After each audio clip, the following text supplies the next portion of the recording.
Hello and welcome to our presentation about survivors. This group kind of incorporates domestic violence, sexual abuse, and other traumatic events. Our group is Laurel Bolter, Elena Stoddard, and Jenny Summers.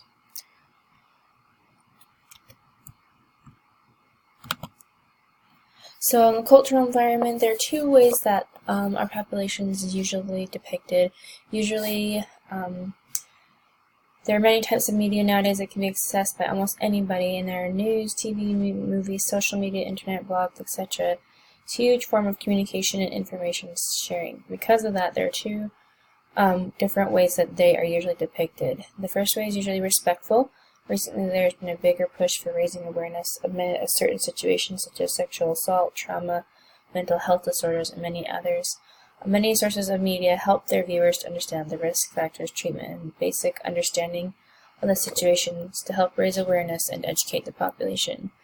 Second way is a more negative way, they're treated with disrespect as they're trying to get attention or they're faking it. Usually these are found more so on social media and the internet, and people doing whatever they want to do. Because of these false accusations, survivors are at risk for being misunderstood by the general population. The family support, the outcome of survivors with family support is far greater than without. They are able to live happier, healthier lives knowing that they are loved and supported.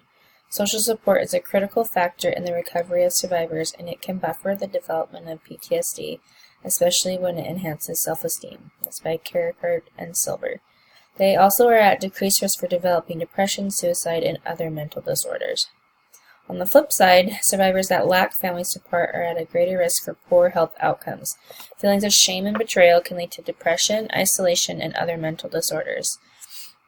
Feelings of betrayal are affected by the level of support and family's responses toward the events. They often have behavioral problems and insecure attachment styles. Suicide is also a risk due to feeling alone, unloved, useless, or accused of lying. Peers have a huge influence on the health outcomes for this population. They may offer support with what the survivor is going through, what they have experienced. They can be there for them, love them, uplift them, and care for them. Peers can enable the survivor to get the help that they need. They can help them find resources and counselors that may be beneficial for them. With the help of peers, the survivor can come up with a solution and a plan of care. Peers unfortunately have the ability to be destructive. They may encourage the survivor to keep quiet and not tell anyone or seek help because nobody will believe them. They also may use this event against them to seek personal gain / blackmail. A person is considered vulnerable if, as a result of their situation or circumstances, they are unable temporarily or permanently to protect themselves from harm. This is from the Bedford Police. Some reasons that a victim may become vulnerable include inconsistent attitudes and behaviors, extreme fear of the perpetrator, inadequate resources, unsafe living situation, and health problems. Because survivors are at an increased risk for being vulnerable, they may have a diminished capacity to protect themselves, decreased motivation, and increased perceived helplessness. Some factors that may lead to repeat victimizations include addictions, being independent, disability, economic dependence, immigration status, lack of family support, homelessness, poor physical health, social isolation, and mental health. These vulnerabilities may act as barriers to help seeking closure of violence or agency involvement, thus hindering opportunities for intervention. This is from Nursg in 2018. Because of the barriers previously listed, it is possible for the health disparities that the victim has received to be passed through generation. The survivor of physical abuse, sexual abuse, and other forms of abuse and violence may demonstrate the same actions toward their children because of what they have been through. The legal political system. Victims express a lack of confidence in the justice system, doubting its ability to ensure their safety or a lack of confidence that the pursuit of changes will be successful in promoting change. Again. Because of the lack of confidence in the justice system, many crimes are underreported. This is likely due to the fact that the charges they file are often denied and nothing comes of their reporting. Oftentimes, the perpetrators with prior offenses are more likely to be pursued by the legal system, whereas first-time offenses are likely dropped. One example is shown in the image above. 995 out of 1,000 perpetrators that are guilty of sexual assault will walk free, with only 5 being incarcerated for their crimes. This means that repeat offenses, whether with the same victim or others, is very likely. They're not getting the legal help that they need in this population in a very dramatic way. Cultural environment. How a community defines and views domestic violence, sexual abuse, and other traumatic events will influence how they respond to people who have experienced it. If they are a community in which violence and abuse happens often, they are more likely to be accepting of it and regard it as a way of life versus trying to stop it from happening. A lot of barriers within the culture is just feelings of anxiety, shame, it's taboo, and like in Tongtsing, it says women were pressured not to disclose abuse outside of their family due to the shame it would bring to their family, fear of being ostracized from their communities, and the notion of saving face. So, religion can be a help and a hindrance in becoming part of the community. There are times when the religion can be a help in the healing process.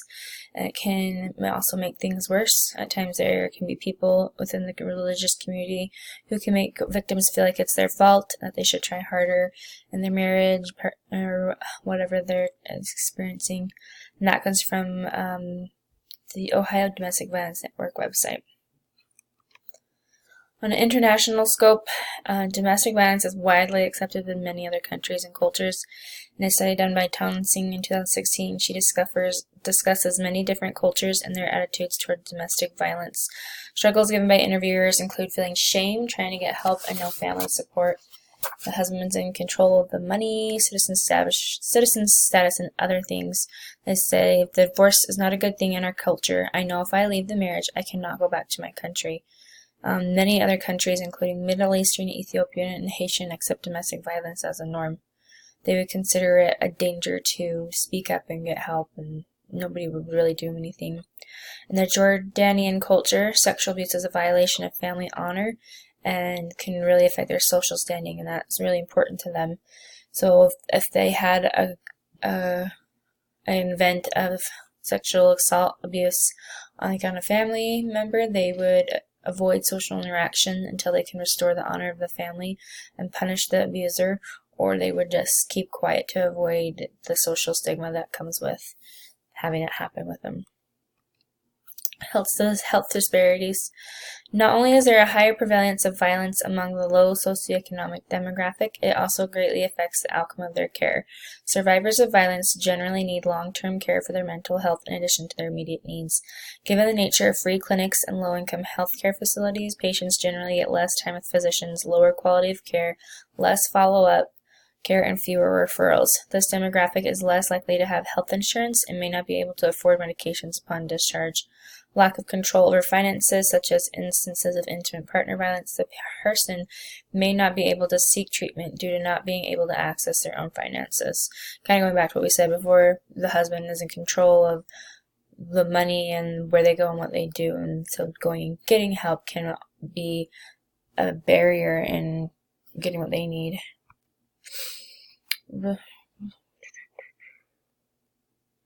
One example, although some debate whether health disparities are dissipating and healthcare is becoming more equitable, inequity in the healthcare arena continues to be real. So even though we're trying really hard to make it equal through all, it still is pretty apparent. One example of this inequality in healthcare is in 2005, 67% of new AIDS cases were African American and 16 were Latina. Women of color are more likely to seek help from informal services like friends and faith services before seeking help from medical professionals. The stigma associated with violence can also prevent people from seeking help for racial or ethnic reasons. Religion. Religion can be a barrier to healthcare, but it is a case-by-case scenario. Individuals vary in the level or degree in which they follow their religion. In a study about cervical cancer screening, some Muslim women believed gynecological examinations threatened their modesty and even their virginity. Certain religious groups place extremely high emphasis on modesty and privacy, which presents a significant barrier when seeking treatment, especially in situations such as sexual assault. Just as the stigma associated with traumatic events may discourage survivors from seeking treatment due to fear of judgment by the religious group. Gender. Health disparities differ between men and women, in part because the type of trauma experienced is typically influenced by gender. Women in general are more likely to experience childhood abuse, domestic violence, and sexual assault. Men are more likely to experience non-sexual assault like muggings, robbery, or war combat. So the women who experience traumatic events are at higher risk for mental health problems compared to men, and they often experience that violence at the hand of a male. The differences in the physical strength can lead to more severe injuries on the women. For the men, they're less likely to admit to experiencing anxiety or depression, and the stigma associated can prevent men from reporting any sexual assault or domestic violence. And just the gender role expectations usually prevent men from seeking treatment. On a geographical location, in rural areas, there is a possibility for a conflict of interest between the perpetrator and the law enforcement, as well as decreased availability to healthcare. In little tiny small towns, everybody knows everybody's business, and it can go around quickly. And during the state, the majority of resources are concentrated in northern Utah. Of the 309 million people in the United States in 2010, 29.7 million lacked access to trauma care. It's still a pretty prevalent problem in gaining care today. And bias. Media portrayal can hugely impact how we view this population, as we kind of talked about before.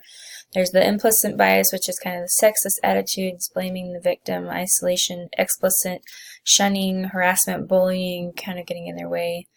Labeling in a positive or negative way can influence the bias. In a study done by Cabrera, she took news articles on cases involving rape and other violence.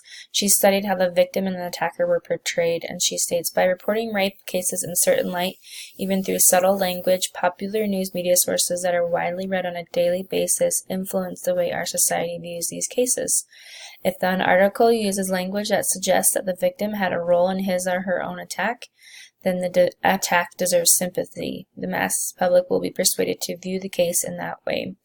She also says the widespread belief in rape myths in our society influences how our society views rape. That can also be related to cases of domestic violence and other traumatic events. Domestic violence, sexual assault, and the traumatic events are an international and universal issue. In trying to find information for this, it's prevalent everywhere. In the Global World Health Organization, they state 1 in 3 women globally have had an experience with either physical abuse, sexual abuse by a partner or a non-partner. It is a problem everywhere. At the World Health Assembly in May 2016, member states endorsed a global plan of action on strengthening the role of the health systems in addressing interpersonal violence, in particular against women and girls and against children. In other regions of the world, the issues in getting treatment are the same. Lack of resources, education, money, there's still the same barriers, it seems like, in the social aspect of it, and getting help and getting somebody who will actually be on your side. In our research, I found this tattoo. It was seen on Lady Gaga in the 2016 Oscars in honor of sexual assault survivors. It symbolizes growth, life, power, and strength, and I think it's beautiful, and I'm so happy that this population has something like that to hold on to. There's, all the different ribbons for cancer and autism and whatnot, and to have a reminder to themselves that they are strong and that they can be better than what happened to them is huge, and I really love that. And there's our references. Thank you.